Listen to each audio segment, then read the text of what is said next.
La vie nous conduit parfois sur des chemins que nous n'aurions jamais choisis. Des chemins où les questions sont plus nombreuses que les réponses, où les larmes se mêlent aux espoirs, où chaque pas semble plus lourd que le précédent. Et pourtant, c'est souvent sur ces routes que se cachent les plus belles leçons. Celles qui transforment nos blessures en sagesse. Celles qui nous apprennent à voir la lumière là où nous ne voyons que l'obscurité.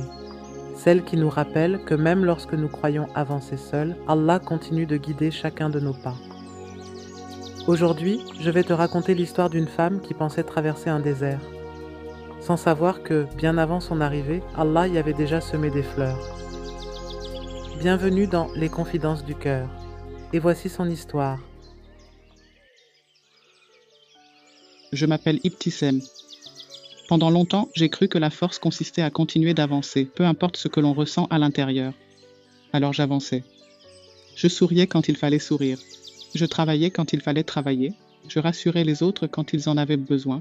Et lorsque mon cœur se mettait à trembler, je lui demandais simplement de patienter encore un peu. Encore une journée. Encore une semaine. Encore un mois. Puis les mois sont devenus des années.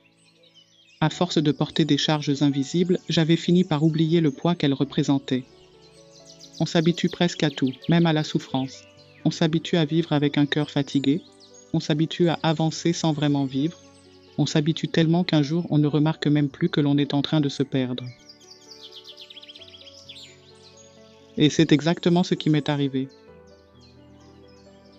Je me souviens d'une nuit en particulier.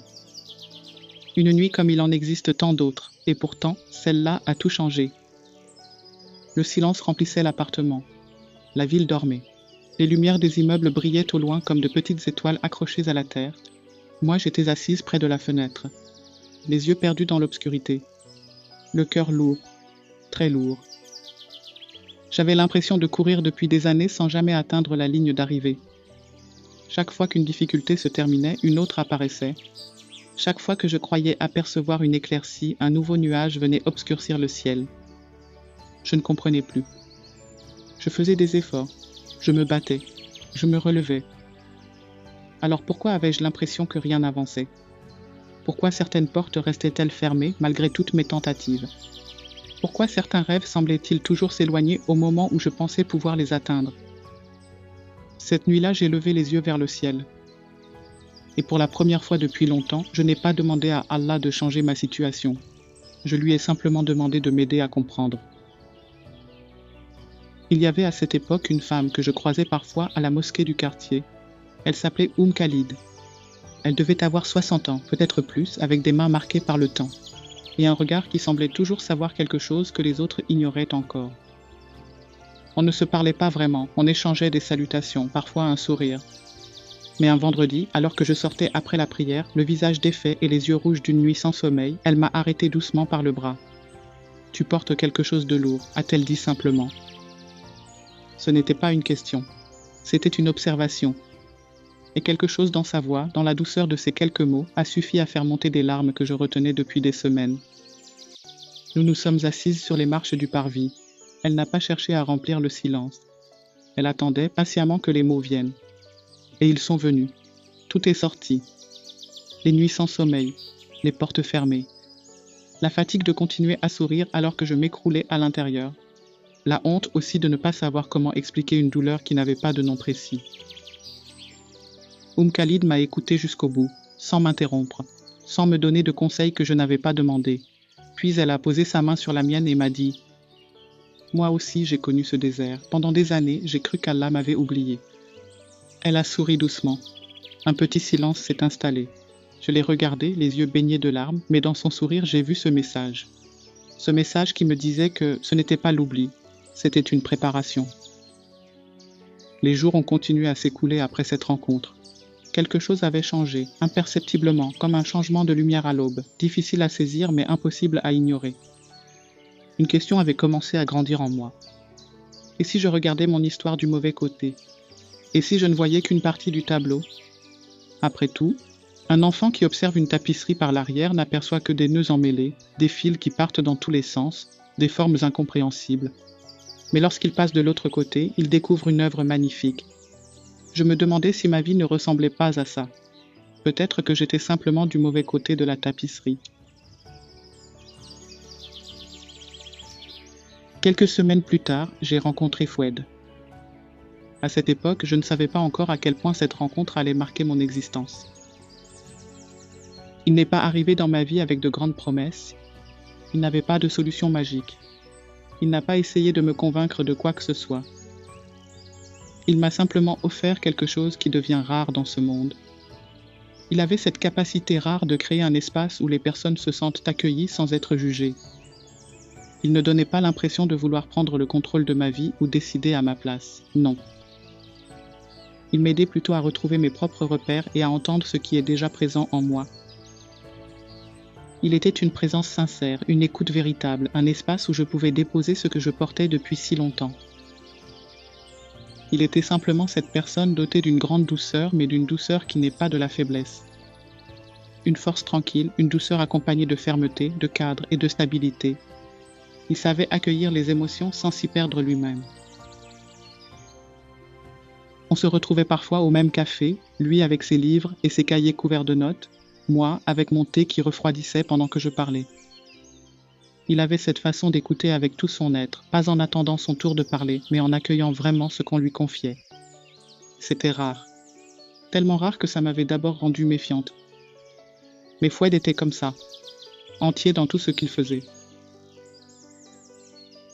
Un jour, alors que je lui racontais une nouvelle difficulté, un projet qui venait de s'effondrer, une porte de plus qui se fermait, il a posé son stylo et m'a regardé un long moment avant de demander « Et si cette épreuve n'était pas contre toi ?» J'ai souri. Parce qu'à ce moment-là, tout en moi avait envie de répondre « Alors pourquoi ça fait si mal ?» Mais je n'ai rien dit. Nous avons continué à discuter. Il m'aidait à sortir de certains fonctionnements où je cherchais constamment à tout porter, tout comprendre et tout résoudre seul. À m'expliquer comment apprendre à ralentir, à accepter mes limites et à reconnaître que demander de l'aide pouvait être une force. Il me donnait le sentiment d'être vue et entendue. Pas simplement écoutée poliment, mais réellement comprise dans ce que je traversais. Je ne comprenais pas encore tout clairement, mais je l'écoutais attentivement. Mais la question, elle, est restée. Elle a continué à résonner dans mon esprit pendant des semaines, comme une petite flamme qu'on ne peut pas éteindre. Et si cette épreuve n'était pas contre moi? Et si elle travaillait pour moi d'une manière que je ne pouvais pas encore comprendre? Il y avait aussi Naïma. Naïma était ma collègue de bureau depuis 3 ans. On partageait le même couloir, les mêmes réunions interminables, le même café trop fort de la machine du 3e étage. On était proches sans vraiment l'être, de ces amitiés qui vivent dans les interstices du quotidien sans jamais tout à fait s'épanouir. Un soir, nous sommes restés toutes les deux après le départ des autres. Elle rangeait ses affaires, je traînais à relire des documents. Et puis, sans vraiment savoir pourquoi, j'ai dit à voix haute « Je suis épuisée, Naïma, pas physiquement, mais intérieurement. » Elle a levé les yeux. Elle n'a pas dit « ça va aller ». Elle n'a pas dit « t'inquiète pas ». Elle a posé son sac, s'est assise et m'a simplement regardé en disant « Moi aussi, il y a 2 ans. Raconte-moi. » Et pour la 3e fois de ma vie, j'ai raconté. Ce que j'ai découvert cette nuit-là, c'est que la souffrance partagée ne se divise pas, elle se transforme. En entendant Naïma me parler de ses propres nuits difficiles, de ses propres prières qui semblaient rester sans réponse, quelque chose s'est desserré dans ma poitrine. Je n'étais pas seule dans ce désert. Je ne l'avais jamais été. Allah place des compagnons de route sur nos chemins, pas pour porter nos épreuves à notre place, mais pour nous rappeler que le chemin est possible parce qu'eux aussi marchent dessus. J'ai commencé à observer la création d'Allah différemment. Les saisons, les arbres, la pluie, les graines. Tout semblait raconter la même histoire. Une graine disparaît sous terre avant de devenir une fleur. La nuit précède l'aube. La pluie tombe avant que la terre ne reverdisse. Même le désert, lorsqu'Allah le veut, peut fleurir. Alors pourquoi mon cœur ferait-il exception? Pourquoi pensais-je que ma propre transformation pouvait se faire sans attente, sans patience, sans traverser du désert? Puis un soir, je suis tombée sur un verset que j'avais déjà lu des dizaines de fois, mais cette fois-là, il est descendu plus profondément. Et quiconque place sa confiance en Allah, il lui suffit. Sourate At-Talaq, verset 3. Je connaissais ces mots depuis l'enfance. Ma mère les récitait souvent. Dans la cuisine, entre 2 tâches, comme une respiration. À l'époque, je les entendais sans vraiment les écouter. Cette nuit-là, je les ai ressentis. Comme si Allah me disait Tu regardes les portes fermées alors que moi, je regarde ton chemin tout entier. Tu regardes aujourd'hui alors que moi, je vois demain. Tu regardes ce qui te manque alors que moi, je vois ce que je prépare. Cette nuit-là, quelque chose s'est apaisé. Pas mes problèmes, pas mes difficultés, pas mes incertitudes. C'est mon regard qui s'est apaisé. Et des fois, c'est déjà un miracle inimaginable.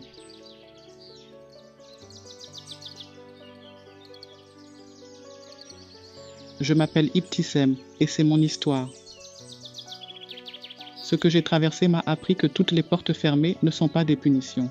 Certaines sont des protections.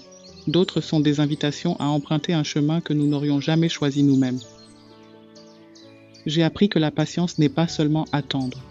C'est continuer à avancer lorsque l'on ne comprend pas encore ce qu'Allah est en train d'écrire pour nous. J'ai appris qu'une femme assise sur des marches peut changer le cours de votre vie en écoutant simplement. Qu'un ami avec un stylo et des cahiers peut poser la question qui résonnera en vous pendant des années. Qu'une collègue qui repose son sac au lieu de rentrer chez elle peut vous rappeler que vous n'avez jamais marché seul. Allah m'a envoyé Khalid pour que je sache qu'il y avait de l'autre côté du désert. Il m'a envoyé Foued pour que je change la question que je posais à mes épreuves. Il m'a envoyé Naïma pour que je comprenne que la fragilité partagée est une forme de force. Aujourd'hui, je continue à marcher, parfois avec assurance, parfois avec hésitation. Il y a encore des questions sans réponse, des rêves qui attendent leur heure et des jours plus difficiles que d'autres. Mais Allah m'a appris que son silence n'est jamais un abandon, que sa sagesse dépasse ce que mes yeux peuvent voir, et que même au cœur du désert, sa miséricorde continue de faire pousser des fleurs invisibles. Alors si toi aussi tu traverses une période où tout semble lourd, où les réponses tardent à venir et où ton cœur se fatigue, souviens-toi simplement de ceci. Le désert n'est pas l'absence de vie. C'est parfois l'endroit où Allah prépare les plus belles floraisons. Et certaines graines ne poussent que dans le silence, la patience et la confiance. Alors avance, tranquillement, une marche après l'autre. Ouvre les yeux sur ceux qu'il a placés sur ton chemin, car ils ne sont pas là par hasard. Car celui qui a créé la lune et les étoiles n'a jamais perdu de vue ton chemin. Wa assalamu alaikum wa rahmatullah wa barakatuh.